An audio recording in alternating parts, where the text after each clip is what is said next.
हिंदू धर्मच संपवायचा मी तुम्हाला सांगतो. आणि त्याच्यासाठी काही घरात शिरताय, काही बाहेरून कारवाया करताय, काही आपल्यात येऊन करताय. जागरूक राहण्याची इतकी गरज आहे तुम्हाला सांगतो. मागच्या काळात मोठं षडयंत्र झालं आपल्या बाबतीत, फार मोठं षडयंत्र झालं. त्या षडयंत्राचं नाव सांगा. हम दो हमारे दो. कोणी काही पण म्हणा, पण व्यक्तिगत माझं मत आहे हे हिंदू विरोधी षडयंत्रच आहे. हम दो हमारे दो. मागच्या काळात ती मोहीम राबवली ना देशात. लोकसंख्या वाढायला लागली, काय करायचं, कशी माणसं जगतील, जागा शिल्लक राहील का, उद्योग व्यवसाय शिल्लक राहतील का. वळा बावडा आमचा हिंदू लईच वळा. घेतलं ना मनावर, ते फॅमिली प्लॅनिंगच करायला लागलं. हम दो हमारे दो, हम दो हमारे दो. पुढची पिढी जाऊन ऍडव्हान्स निघाली. ती म्हणाली काय आपले जुने लोक एडी राव. म्हटलं हे हम दो हमारे दोन्ही कंट्रोल होणार आहे काय. हम दो हमारा एकच. पुढची जास्त शिकली ती, त्यांनी आलं पुढचं पाऊल टाकलं. हम दो. मी जे बोलतोय ते अभ्यास करून बोलतोय. जा कुठल्या गावात वाचून दे, गावातल्या नवीन पोरांच्या घरांमध्ये जा. त्यांच्या घरांमध्ये तुम्हाला एखादा पोरगा सापडेल किंवा एखादी पोरगी सापडेल. पोरीवर सुद्धा थांबणारी लोक आज आहे अस्तित्वात. एखादी मुलगी किंवा एखादा मुलगा, संपला विषय. थोडा फक्त विचार करा. पूर्वी आपल्याकडे 5-5 भाऊ असायचे, पण त्या 5 भावांवर सुद्धा त्या आईचा इतका जीव त्या पोरांमध्ये अडकायचा, एवढा गुंतायचा त्या पोरांमध्ये जीव, की गावात काही आंदोलन असलं, मोर्चा असला तर ती आई म्हणायची तुम्ही घरात व्हा पहिले. तिकडे गुन्हे दाखल होतात, घरात व्हा. मला माझी 5ची सलामत पाहिजे, ठेच सुद्धा नाही लागली पाहिजे माझ्या पोरांना.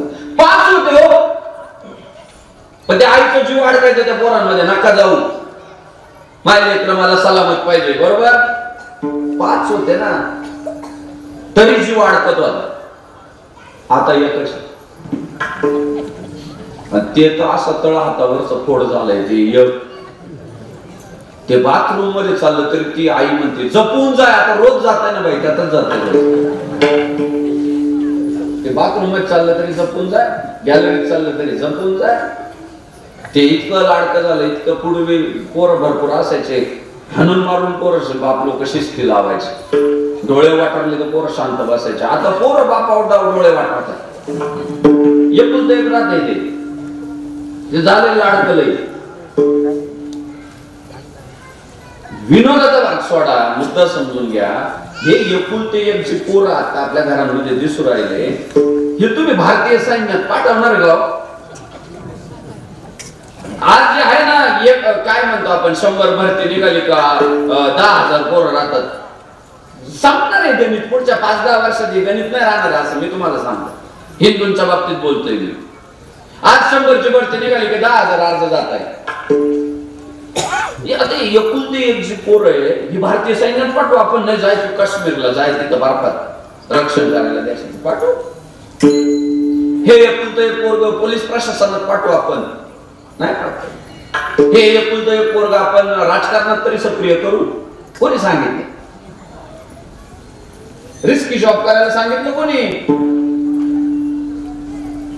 मग तुम्ही फक्त थोडं चिंतन करा बांधवांनो. सैन्य हिंदूंच्या ताब्यातून जाईल, पोलीस प्रशासन हिंदूंच्या ताब्यातून जाईल, राजकारण हिंदूंच्या ताब्यातून जाईल. का तुम्हाला सांगतो, तुम्ही घेतलं मनावर हम दो हमारे दो, हम दो हमारा एक. पण या देशात राहणाऱ्या बाकीच्या धर्माच्या लोकांनी घेतलंय का? जरा फिरा ना गावात. दरवर्षी पेडा झाला का बर्फी झाला का पेडा चालू राहा. त्याच पोर आहे, मी तुम्हाला मोजून देतो. चला त्याच पोर आहे, गावोगाव मी फिरतोय राव. आमचे हिंदुत्ववादी पोर येऊन भेटतोय मला राव. परगर मी राव 10 घर होतो महाराज. एवढ्या 5-10 वर्षात डायरेक्ट 50 झाले. कुठून काय आकाशातून पडले काय? जोरात विस्तार सुरू आहे, मी तुम्हाला सांगतो. ही वास्तविकता आहे देशाची. आणि मागे जो अहवाल आणला होता, कोण म्हणे निवडणुकीच्या तोंडावर आणला, 100% चुकीचा होता. तो अहवाल खराच आहे की हिंदूंची संख्या घटली तुलनेनं आणि परधर्मीयांची वाढली. हा अहवाल खरा. आणि काल त्या एका मोठ्या तज्ञाने सांगितलं की या देशामध्ये पुढच्या 2050 पर्यंत 50-50 असणार आहे. काय हिंदू बहुसंख्य विसंख्येत असला काही प्रकार राहणार नाही, डायरेक्ट 50-50. तुम्ही म्हणाल आम्ही घेऊ का मनावर पुन्हा?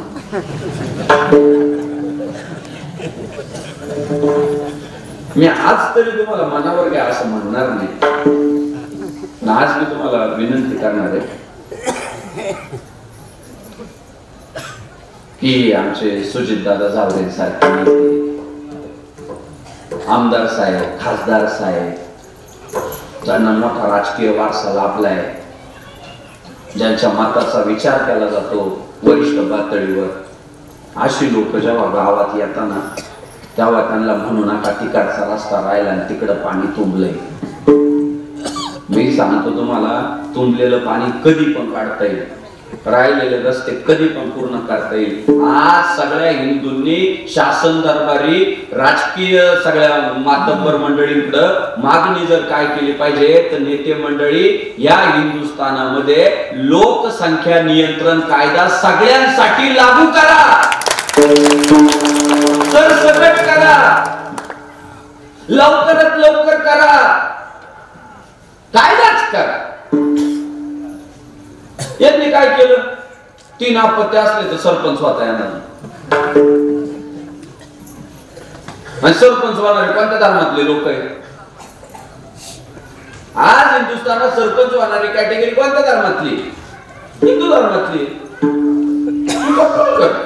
आता ज्याला माहितच आपल्याला कुत्र विचारित नाही आपण कधी सरपंच होणार आहे, पोरं तर व्हावं,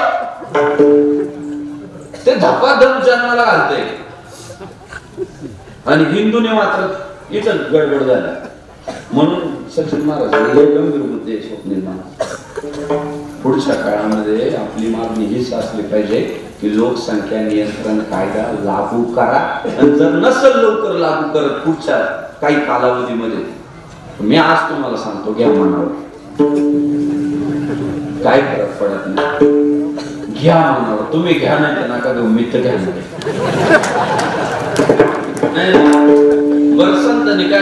संतांनी काय सांगितलं, अहो उलट चांगली पोरं जर जन्माला घातले ना तर देवाला सुद्धा कौतुक वाटतंय.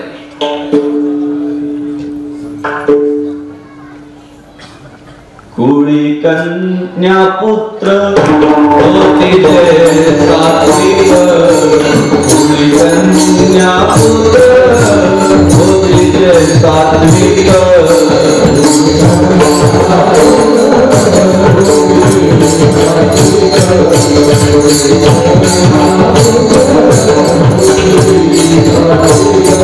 कुळी कन्या पुत्र होती सात्विक, कुळी कन्या पुत्र होती सात्विक.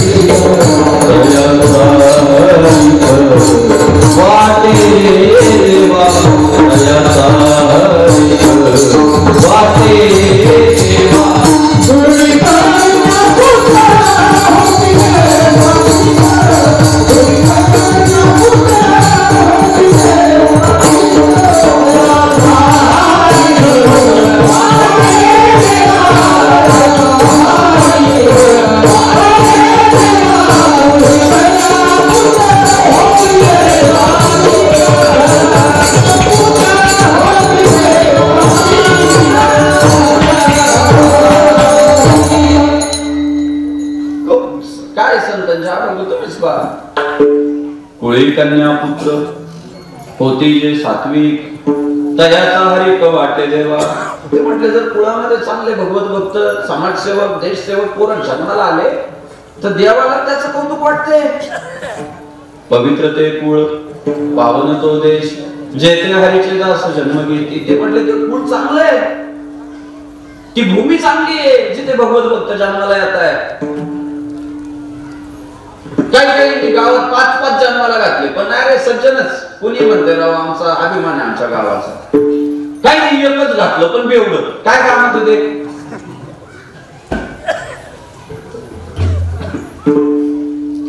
पाहिजे ना, तू धर्मप्रेमी पाहिजे ना, धर्मसेवक पाहिजे ना. आणि म्हणून पुढच्या काळामध्ये धर्माच्या रक्षणासाठीच्या या सगळ्या बाबी लक्षात घेऊन साधू संतांनी त्याबरोबर काम केलं की जन्माला कुळात जी पोरं जन्माला घालायची ती तुम्ही धर्मसेवक आईचा पुत्र देगा गुंडा ज्याचा तिने लोकी झेंडा असा पोरगा जन्माला घाला की तिने लोकांमध्ये झेंडा फडकवला. अशा पद्धतीची पिढी निर्माण करा. आणि ती सगळी पिढी आज जेवढे तुम्हाला काही महापुरुष दिसत आहेत ती सगळी जर घडली कोणामुळे तर साधू संतांच्या विचारांमुळे घडली. छत्रपती शिवाजी महाराज असू द्या नाही तर भारतरत्न डॉक्टर बाबासाहेब आंबेडकर असू द्या. शिवराय एवढी धावपळ असायची सगळी परवा जयंती महाराजांची पण वेळात वेळ काढून कीर्तनाला जात होते लोक. तुकाराम महाराजांच्या कीर्तनावर धोका इतका होता पावला पावलावर शत्रू उभा होता. मी कधी कधी विचार करतो राव एवढा शत्रू तुमच्या पावला पावलावर उभा एवढे रिस्क घेऊन कीर्तनाला जायची काही गरज होती. आज आता वाचून द्या तेवढा भारी सापडा चाललाय. सुजित दादा नेतृत्व करताय. काय त्यांनी कशाची कसर ठेवली नाही. काय जे पाहिजे ते द्यायची त्यांची ती मानसिकता ठेवली. पण येतात का सगळे कीर्तनाला नाही हो आलो असतो पण फायरिंग होईल. फायरिंग होईल एवढा मोठा आहे का तू बाबा कुठं बस ना बाबा तू आकडे पाहणार पण नाही कोण. आज काय कीर्तनात जाऊन बसलो कुठे तरी धोका नाही कोणाला. काय 400 वर्षापूर्वी त्या व्यक्तिमत्वाला धोका होता. लोगावला परचक्र वेडा पडला साहेब तेव्हा शिवरायांनी युक्तीचा वापर तुकाराम महाराजांनी भक्तीचा वापर आणि मग शिवराय कसे कसे त्या परचक्र वेड्यातून निसटले तरी जात होते का त्यांना ते वर्म कळालं होतं. त्याचे माझे हित करीती सकळ जेणे हा गोपाळ कृपा करी संतांचे पायी हा माझा विश्वास सर्व वेद असं चालू. त्यांना कळालं होतं की जी सकारात्मकता भेटणार आहे ती तिथेच भेटणार आहे दुसरीकडे कुठे भेटू शकत नाही. आणि भारतरत्न डॉक्टर बाबासाहेब आंबेडकरांचं सुद्धा एक विधान आहे जे विधान आजही अस्तित्वात आहे. डॉक्टर बाबासाहेब आंबेडकर म्हणाले होते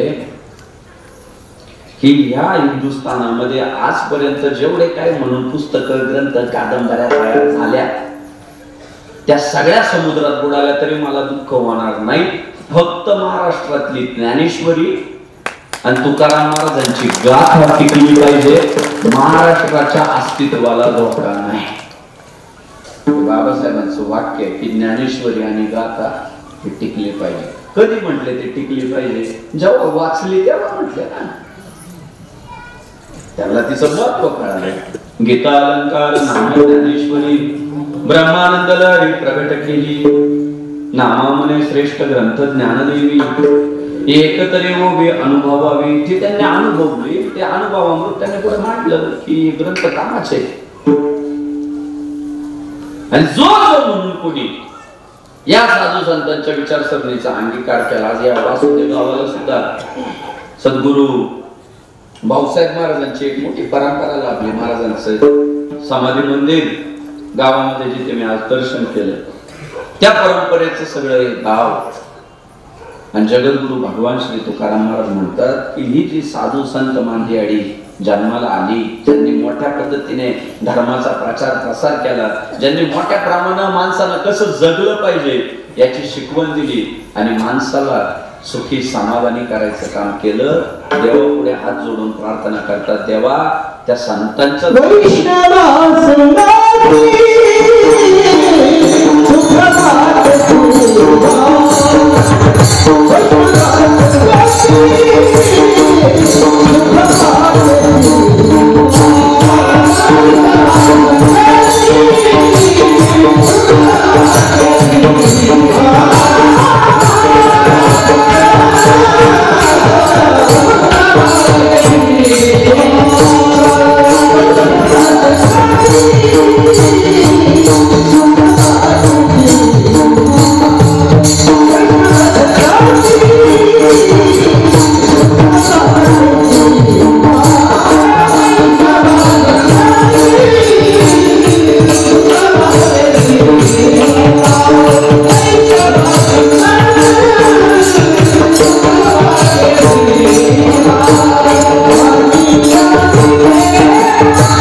सुख वाटे जीवा, वैष्णव संगती सुख वाटे जीवा आणि कमी देवा काही नेणे. जगद्गुरु भगवान श्री तुकाराम महाराज देवाला म्हणतात, देवा या साधू संतांच्या संगतीमध्ये खऱ्या अर्थानं सुख आहे, बाकी इतर मला काही कळत नाही, इतर काही मला नको. पण साधू संतांच्या जर सगळ्या तत्वज्ञानाचा एकंदरीत अभ्यास केला तर ठिकठिकाणी तुम्हाला साधू संतांनी जिथं जिथं म्हणून मागितलंय तिथं तिथं फक्त संत सहवासाच मागितलं. त्यांच्या जीवनामध्ये इतर काही असं मागितलेलं तुम्हाला वाचनात आढळणार असत. तुका म्हणे आता उदार तू होई, मज ठेवी पायी संतांची या. तू उदार होय देवा आणि मला संतांच्या पायात ठेव. कोणीतरी म्हटलं पैसा पाहिजे, सत्ता पाहिजे, समृद्धी पाहिजे, ते म्हटले न लगे मुक्ती आणि संपदा, संत संग देई सदा, मला मोक्ष पण नको, संपत्ती पण नको, मला बिंदास जन्माला घाल. तुका म्हणे गर्भवासी सुखे घालावे आम्हासी, बिंदास जन्माला घाल, म्हणजे काय अडचण नाही. फक्त आठ एकच आहे, हरिदासाची घरी मज उपजवा जन्मांतरी, मनसे काही मागा हेच दे गा पांडुरंगा, दुसरं काय नको बाबा. भगवत भक्ताच्या घरात जन्माला घाल, संतांच्या सहवासामध्ये जन्माला घाल, देववसे चित्ती त्याची घडावी संगती, अशीच तुम्हाला अभंग सापडतात. बाकी त्यांनी स्वतःला म्हणून वेगळं असं काय मागितलं नाही. वारंवार त्यांचा हट्ट एकच द्यावा, संतांच्या संगतीत ठेव बाबा, संतांच्या संगतीत ठेव बाबा, संतांच्या संगतीत ठेव. आणि त्याच्या मागचं महत्वाचं कारण जर काय, तर महत्वाचं कारण एवढंच आहे, संग का रंग लागता है. म्हणून ते जे तुकोबारायांनी सांगितलं ना, तार्किकाचा टाका संग पांडुरंग स्मरावं, तार्किक लोकांचा संग सोडूनच द्या आणि भगवंताचं तुम्ही स्मरण करा. का माहिती, संग का रंग लागता है. आता माझ्या कीर्तनाचं वैशिष्ट्य आहे दादा, माझं कीर्तन संपल्यावर ना पोरं डायरेक्ट संघटनाच चेंज करतात. काय नाही त्यांच्यात परिवर्तन होऊन जातं. ते मला परत फोन करून सांगतात, बापू कालपर्यंत आम्ही वेगळ्या संघटनेत होतो, पण तुमचं कीर्तन ऐकलं संघटनाच बदलली. म्हटलं का नाही, हिंदुत्व महत्वाचं.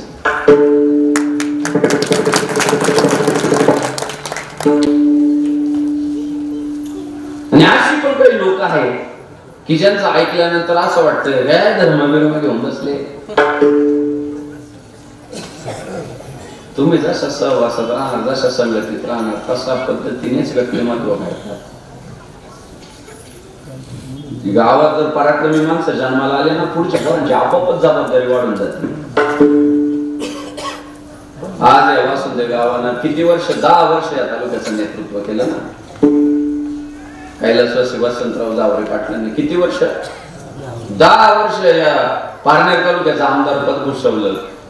आणि ते घुसवत असताना असं नेता आहे की ज्याच्या आयुष्यात एकही कलंक लागलं नाही, निष्कलंक राजकारण.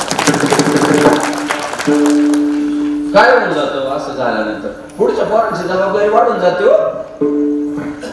सुजित दादांची तर वाढलीच, पण बाकी पण गावात जी जन्माला येते, गावानं नेतृत्व केले तालुक्याचं, हलकं वागून नाही चालणार. या गावात पुन्हा नेतेच जन्माला आले पाहिजे, पुन्हा नेतृत्व करणारीच पोरं जन्माला आली पाहिजे. एक वलय तयार होतं, जबाबदारी वाढून जाते, आपोआपच वाढून जाते. तुम्ही पहा, तुमच्या गावातली पोरं तंबाखू खात असतील, दारू पित असतील, गुटखे खात असतील, कोकेन नाही घेतली, ब्राऊन शुगर घेत नाही.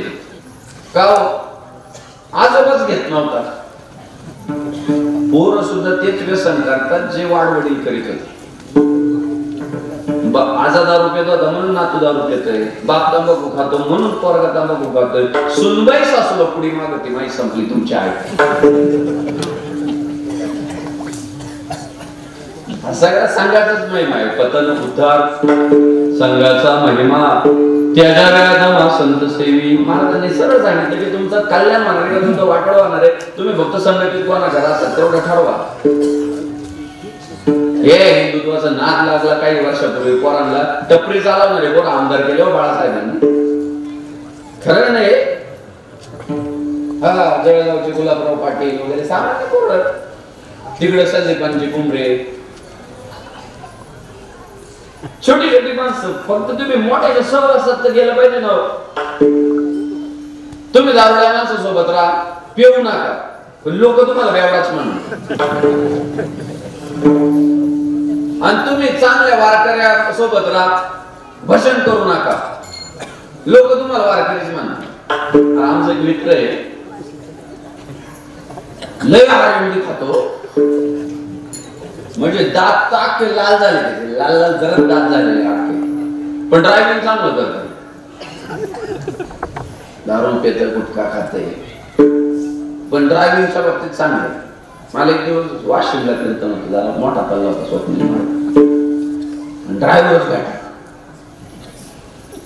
आडला नारायण.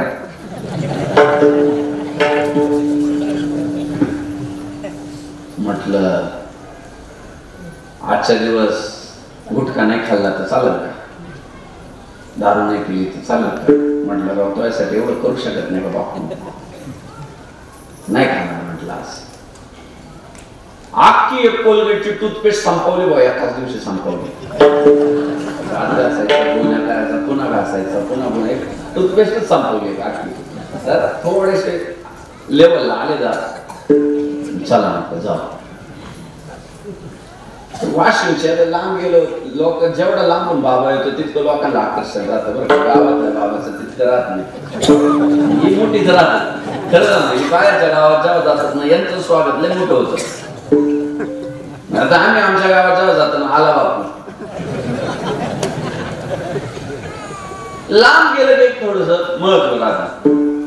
ते असलं स्वागताला सगळे उभं होते.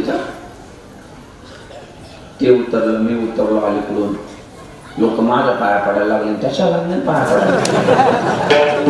मला तिथे सहन व्हायला म्हणतो त्याच्या पाया नका पडू, बेवडं येते.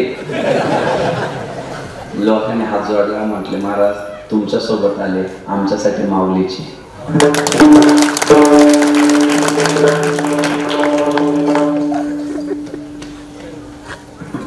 हे गणितच आहे तुम्हाला सांगतो. तुम्ही भविष्यात काय असणार आहे ना, आज तुमचा मित्र कोण आहे त्याच्यावरनं ठरतं तुम्ही भविष्यात काय असणार. ढेकणाच्या संगे फिराजो भंगला, कुसंगे नाडीला साधू जायचा. तुमचे मित्र परिवार कसं यावर ठरतं तुमचं भवितव्य काय. अवताला त्याच्या हाताखालचं पोरग फॉर्च्युनर घेते,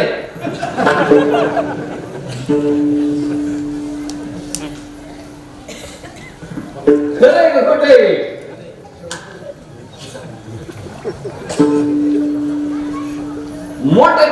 मोठ्याच्या सहवासात माणूस ऑटोमॅटिकली मोठा मोठा मोठा मोठा होतच जातो. गणितच येते.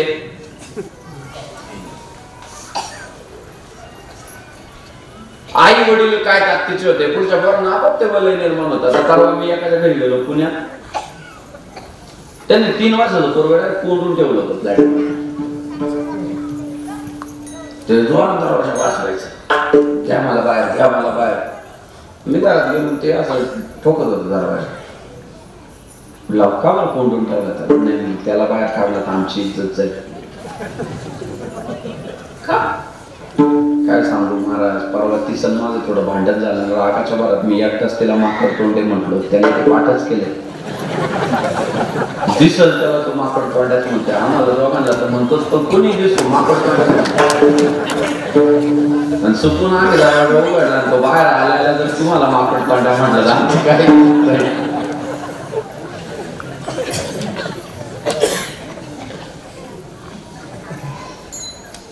आईन्स्टाईन जे होते मोठे संशोधक वैज्ञानिक, त्यांच्या बाबतीतली एक कथा सांगितली जाते की जगभर जेव्हा त्यांचे ते सगळे प्रयोग गाजले आणि मग वेगवेगळ्या देशांमध्ये त्यांची व्याख्यानं सुरू झाली. फिरतीवर असायचे, वेगवेगळ्या ठिकाणी मार्गदर्शन करण्यासाठी जायचे. आजच एका ठिकाणी त्यांचं ते मोठ्या प्रमाणात मार्गदर्शन ठेवलं होतं. मोठं ऍडव्हर्टाईज केलेली होती, मोठा समाज जमलेला होता. आणि आईन्स्टाईन आणि त्यांचे ड्रायव्हर तिथं ते व्याख्यान देण्यासाठी चालले होते. सरपंच गाव असं ते 2-3 किलोमीटर राहिलं असेल. आणि आईन्स्टाईन ड्रायव्हरला म्हटले, धुमाळ साहेब आज मानसिकताच नाही म्हणे बोलायची. हे कलाकार लय असतात बरं का, त्यांच्या कलाकारांनीच घ्यावं लागतं. आज मानसिकताच नाही म्हटले बोलायची. जाऊ दे कॅन्सल कर म्हटले, वळव गाडी. ड्रायव्हर म्हटलं साहेब अहो एवढी जाहिरात केली, लोक तिथं जमा झाले ना, आपण असं ऐनवेळी गेलो नाही तर आयोजकाला लोक शिव्या घालतील, नका असा अपमान करू आपल्यामुळं. पण आज माझं मानसिकता नाही, म्हटलं अरे मला आज रंगवता नाही येणार पाहिजे तसं भाषण. त्या ड्रायव्हरला युक्ती सुचली. ड्रायव्हर म्हटलं साहेब आज एक काम करायचं का, तुमचे कपडे फक्त मला द्या, मी आज तिथं भाषण करतो आईन्स्टाईन म्हणून. त्यांनी कुठं तुम्हाला पाहिलं. आईन्स्टाईन म्हटले अरे तू गाडी चालवतो, तुला तिथं काय भाषण करता येईल. म्हटलं रोज तुमच्या सोबत आहे, अख्खं पाठ झालं, रोज तुमचं तेच तेच तेच तेच तर असते, झालंय पाठ. म्हटलं तुम्ही काय मी बोलतो म्हणे. आता शेवटी वैज्ञानिकच माणूस प्रयोग करणारा, म्हटला प्रयोग करायला काय हरकत. आईन्स्टाईन म्हटलं चला आज हा प्रयोग करून पाहू. आणि आईन्स्टाईननी त्यांचे कपडे ड्रायव्हरला दिले, ड्रायव्हरचे कपडे त्यांनी स्वतः घातले, आणि ड्रायव्हर सीटवर आईन्स्टाईन बसले, आणि ड्रायव्हर बसला आईन्स्टाईनच्या सीटवर. गेले त्या गावात, ड्रायव्हर सीटवरनं उतरले आईन्स्टाईन, आणि आईन्स्टाईनच्या सीटवरनं उतरला ड्रायव्हर. पण हा ड्रायव्हरच्याच गळ्यात आज स्वागताचे स्वागत समारंभ झाला, आणि व्याख्यानाला सुरुवात झाली. आईन्स्टाईन आपली पिशवी घेऊन खाली बसले, ऐकायला म्हणून खाली बसले. ते ड्रायव्हर फुल फॉर्म मध्ये नवा जोर राहतो. ते बघा नवीन नवीन कीर्तनकार झाला ना माणूस, वेळेत संपवणारच नाही. नवा कीर्तनकार 9चं कीर्तन तुम्हाला 9:30लाच सोडणार, रुळल्यावर मग ते बरोबर टाइमवर येते. नवीन नवीन मूड असतो, असं वाटतं मला आजच जग बदलावायचं आहे. तसं ते फुल फॉर्म मध्येच तो बडी, नवा जोर नवा दम, असलं भाषण केलं त्याने. आईन्स्टाईनला खाली आश्चर्य वाटलं, राव कधी एवढं सगळं लक्षात राहिलं, किती भारी सांगतोय राव. आणि टाळ्या द्यायचं, ते 5-10 मिनिटं झाले टाळ्या वाजवायचे खालचे लोक. व्याख्यान एकदम जोरदार पार पडलं. पण आता सगळेच लोक काय ऐकायला नसतात तो आलेले, काही प्रश्न विचारायचे असतात. भाषण संपल्यावर मधल्या एका माणसाने हात वर केला, असा मला बोलायचं. ते म्हटलं काय रे तुझा प्रॉब्लेम. ते उठलं, म्हटलं प्रश्न विचारायचा. असं बरं खाली आईन्स्टाईनच्या मुंग्या आल्या, पितळ उघडं पडत काय बा. आईन्स्टाईन फुल बेजार खाली. आता थोडं संयमाने घ्या, विचार पाहिजेच ना गडी. आईन्स्टाईन फुल टेन्शन मध्ये म्हणजे विचार. ते जरा गडबडलं पण घाबरत त्याने प्रश्न विचारला. तर गंमत तुम्हाला सांगतो, प्रश्नच कळाला नाही याला. उत्तरलेला प्रश्न तर समजावा, पण असं त्याच्याकडे पाहिलं जरा डोकून, काही थोडाफार सेन्स आहे का. मी कोण, मी किती लांबून आलो, माझी उंची काय, आणि असले सोपे प्रश्न मला विचारतो.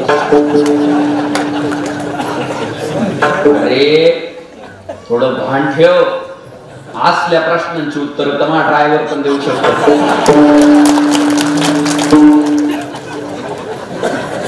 अरे सांग रे त्याला. आईन्स्टाईनच नसलेले ते उठले, आईन्स्टाईनच होते. त्यांनी आता प्रश्नही समजला होता, त्याचं उत्तर पण इतकं भारी केलं. उत्तर ऐकल्याबरोबर तो म्हटला, तो विचारणारा माणूस म्हटला हा प्रश्न मी लय लोकांना विचारला होता, आजपर्यंत मला उत्तर सापडलं नाही. ड्रायव्हर साहेबांनी उत्तर दिलं. ड्रायव्हर एवढा हुशार तर सर किती हुशार असतील. कौतुक समारंभ झाला, आणि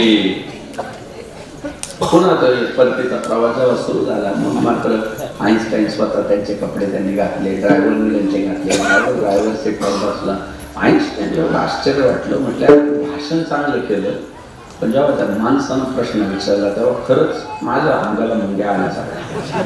की आता पितळ उघडं पडतं का काय, हजर जबाबदारी रे तू, जागेवर लगेच तू अशी पलटी मारली, कुठे शिकला एवढं. त्याने हात जोडले आणि म्हटलं साहेब तुमच्या संगतीचा परिणाम.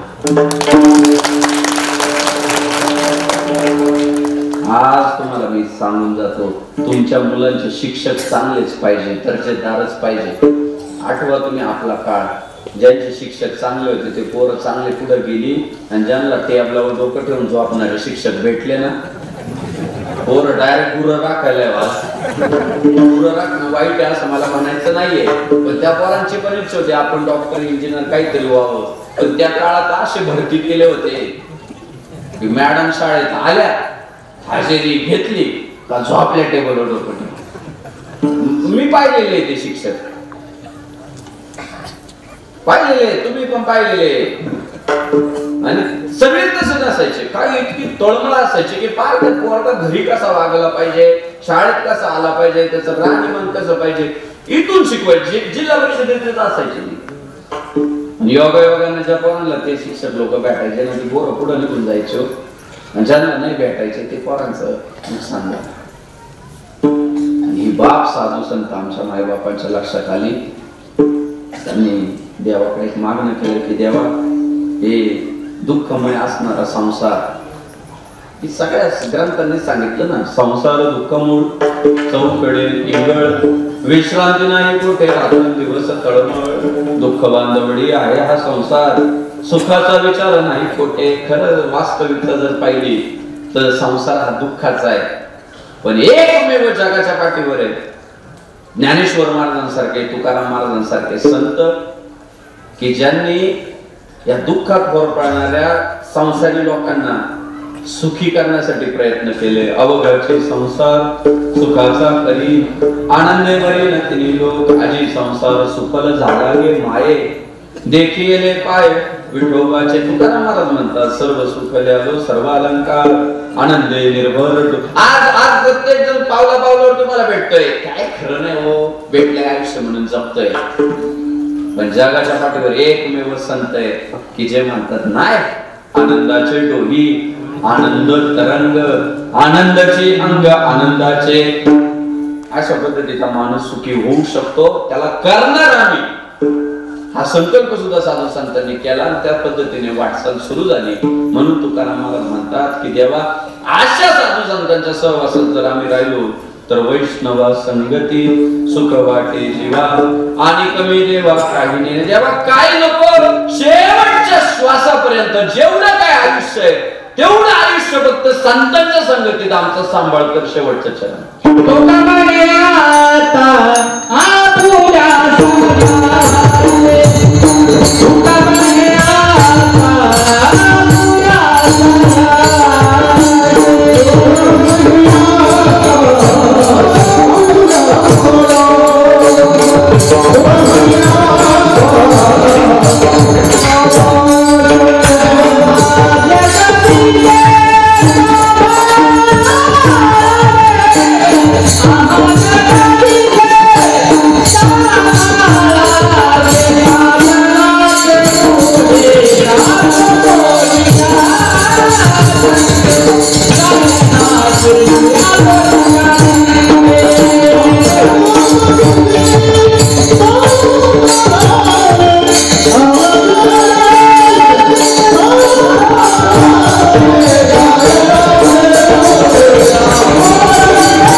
Hare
श्री संत भाऊसाहेब महाराज यांच्या पुण्यतिथी उत्सवाच्या निमित्तानं हरिभक्तीपरायण वैकुंठवासी गुरुवर्य पंडित महाराज उंबरेकर, हरिभक्तीपरायण वैकुंठवासी दत्तात्रय महाराज राऊत यांच्या प्रेरणेनं व निष्काम कर्मयोगी हरिभक्तीपरायण डॉक्टर नारायण महाराज जाधव आळंदी देवाची व हरिभक्तीपरायण कृष्ण कृपांकित डॉक्टर विकासानंद महाराज मिसाळ व भागवताचार्य हरिभक्तीपरायण रमेशजी महाराज कुलकर्णी व हरिभक्तीपरायण धनंजय महाराज उदावंत यांच्या मार्गदर्शनानं संपन्न होत असलेला हा अखंड हरिनाम सप्ताह, या सप्ताहाचं नेतृत्व करणारे जिल्हा परिषदेचे माजी उपाध्यक्ष सन्माननीय श्री सुजितराव झावरे पाटील यांच्या नेतृत्वात हा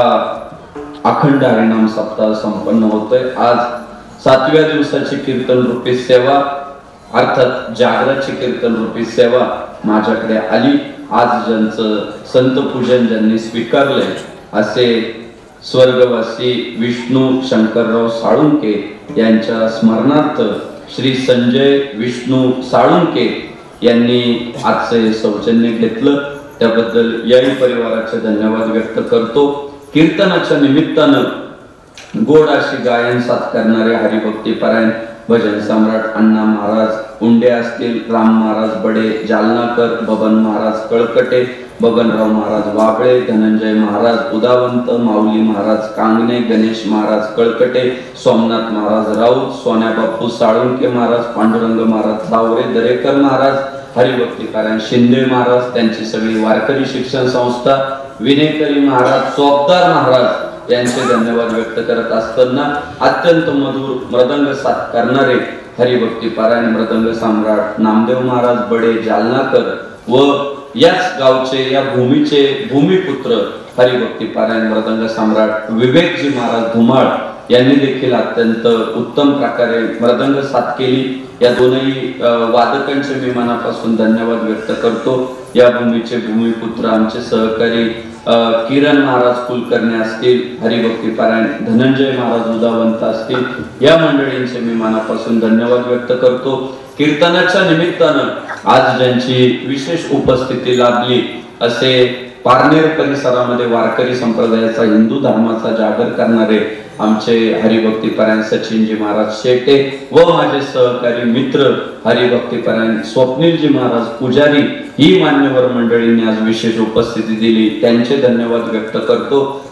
कैलासवासी या गावचे भूमिपुत्र पारनेर तालुक्याचे आमदार कैलासवासी वसंतरावजी झावरे पाटील यांच्या पुण्यस्मरणाच्या निमित्तानं काल परवा अत्यंत चांगला उपक्रम आमच्या सुजित दादांनी राबवला आणि तो उपक्रम असा की कीर्तन सेवा आयोजित केली आणि त्या कीर्तनाच्या शेवटी स्मृतिगंध नावाचा जो पुरस्कार आहे तो अवघ्या वारकरी संप्रदायाचं वैभव, साधकांचे मायबाप हरिभक्तीपरायण डॉक्टर नारायण महाराज जाधव यांना दिला. ही अत्यंत अभिमानाची बाब आहे. मी कायम खंत व्यक्त करतो की अहो त्या डॉक्टर नारायण महाराज जाधवांना अख्खा महाराष्ट्र त्यांची पूजा करतोय. महाराष्ट्र भागातून आलेले विद्यार्थी त्यांना मायबाप मानतात आणि इकडं परिसरात काही काहींना माहितच नाही डॉक्टर नारायण महाराज जाधव. असे काही महाभाग आहे त्यांना आम्ही जर म्हटलो ना डॉक्टर बाबा इकडचेच आहे, तुमच्या पारनेर तालुक्यातलेच आहे, बरोबर ना, तर ते म्हणतात कोण हो डॉक्टर नारायण महाराज जाधव. म्हणजे ही मोठी माणसं यांच्यापर्यंत आपण पोहोचलं पाहिजे, त्यांचं महत्व समाजाला कळून दिलं पाहिजे. मी तुम्हाला खरं सांगतो, लाखभर संग्राम बापू ओवाळून टाकले तरी एक डॉक्टर नारायण महाराज जाधव होत नाही, होतच नाही. अहो ते विद्यार्थ्यांसाठी राबताय, धर्मासाठी राबताय, संस्कृती परंपरा अख्खं आयुष्य हे फक्त धर्म कार्यासाठी त्यांनी समर्पित केलं. आणि पोरं सोरं कोणाला काही दुखलं खुपलं बाबा गोळी लिहून द्या, धर बाबा गोळी. एकदाच बाबांना म्हणतो तो बाबा थोडं मनक्यात दुखतंय, ते इतकं लक्षात ठेवलं की जेव्हा जेव्हा मी भेटतो बापू मनका बरा का, म्हणजे किती लक्ष, किती कोणावर प्रेम. एकमेव डॉक्टर नारायण महाराज जाधव. आणि म्हणून मला वाटतं सुजित दादांसाठी जोरदार टाळ्या झाल्या पाहिजे की त्यांनी बाब लक्षात घेतली आणि डॉक्टर बाबांचं व्यक्तिमत्व, डॉक्टर नारायण महाराज जाधव बाबांचं व्यक्तिमत्व समाजापुढे आलं पाहिजे, आपल्या परिसरातल्या लोकांना कळालं पाहिजे, म्हणून त्यांनी जो स्मृतिगंध पुरस्कार बाबांना दिला. मी वारकरी संप्रदायाच्या वतीने या झावरे परिवाराचे धन्यवाद व्यक्त करतो. उद्या आमचे मार्गदर्शक हरिभक्तीपरायण संजय नाना धोंडगे महाराज यांच्या काल्याच्या कीर्तनानं या उत्सवाचा समारोप होणार आहे. प्रचंड सामाजिक भरपूर लोक या उत्सवामध्ये सहभागी होत आहेत. अशीच एकजूट पुढच्या काळामध्ये टिकवून ठेवायची, असंच धर्मप्रेम आपल्याला वाढवायचंय, आपली संस्कृती परंपरा याचा अभिमान बाळगायचा. अहो आपल्या जर काही चुकीचं असेल ना तर ते बरोबर करू ना राव, पण आपणच आपल्या धर्माला शिव्या घालायच्या हे कुठंतरी थांबलं पाहिजे. आपल्यातला एखादा चुकीचा वागला ना त्याला थांबू ना आपण, बाबा तुझं चूक आहे बंद कर. आपण म्हणतो नाही मग सगळं चुकीचंच नाही, आपणच आपल्यातल्या चुका सुधारायच्या, आपलेच जात आपलेच वट म्हणायचं आणि पुढे धर्माचा गाडा वडीत राहायचा. या पद्धतीने आपल्याला सगळ्यांना पुढच्या काळात काम करावं लागेल. धर्माबद्दल प्रचंड अभिमान बाळगावा लागेल आणि धर्मासाठी झुंजणाऱ्या लढणाऱ्या त्याचा अभिमान बाळगणाऱ्या सहकार्याला पुढे काढायचं काम पुढच्या काळात आपण केलं पाहिजे. आजच्या कीर्तनासाठी ज्यांनी माझा पाठपुरावा केला असे पेमदारा गावचे आमचे सुनीलजी महाराज बेलकर. सुनील महाराज आले का? सुनील महाराज येणार होते इकडं, मागे बसले असते, आले का? त्यांचे बंधू राजा आलेले, पेमदारा गावचे सरपंच साहेब आलेले, सुनील महाराज बेलकर, त्यांच्या सगळे सहकारी सरपंच, त्यांचे मनापासून धन्यवाद व्यक्त करतो. कीर्तनाच्या निमित्तानं हिंदुत्ववादी संघटनांच्या अनेक सहकारी उपस्थित असतात. त्या सगळ्या हिंदुत्ववादी सहकार्यांचे, त्यांच्या संघटनांचे मनापासून धन्यवाद व्यक्त करतो. या वासुदेव गावचे सरपंच असतील, उपसरपंच असतील, सोसायटीचे चेअरमन, डायरेक्टर व विरोधी पक्ष नेते, आपल्या सर्वांच्या चरणी मी मनपूर्वक अभिवादन करतो. अशाच एकत्रितपणे पुढच्या काळामध्ये आपण उत्सवाचं स्वरूप वाढवावं अशी प्रार्थना करतो. माता भगिनींची संख्या खूप कौतुक करावं अशी माता भगिनींचे सुद्धा मनापासून धन्यवाद व्यक्त करतो. शिंदे महाराजांची पोरं फार चांगल्या पावल्या काढतात, फार चांगल्या पद्धतीने वारकरी संप्रदायिक सहकार्य करण्याचं काम ती संस्था करते. आमचे शिंदे महाराजांचे धन्यवाद, विवेक महाराजांचे मनापासून धन्यवाद, त्यांचे पिताश्री मातोश्री त्यांचे सगळ्यांचे धन्यवाद व्यक्त करून झालेली कीर्तनरूपी सेवा विश्वमौली भगवान श्री ज्ञानेश्वर महाराजांच्या, भगवान श्री तुकाराम महाराजांच्या, सद्गुरू भाऊसाहेब महाराजांच्या, हिंदवी स्वराज्य संस्थापक छत्रपती शिवाजी महाराजांच्या, धर्मवीर छत्रपती संभाजी महाराजांच्या, साऊंड सिस्टीम उत्तम आहे, व्हिडिओ शूटिंग त्यांचे सगळ्यांचे मनापासून धन्यवाद व्यक्त करतो व थांबतो. विठ्ठल जय जय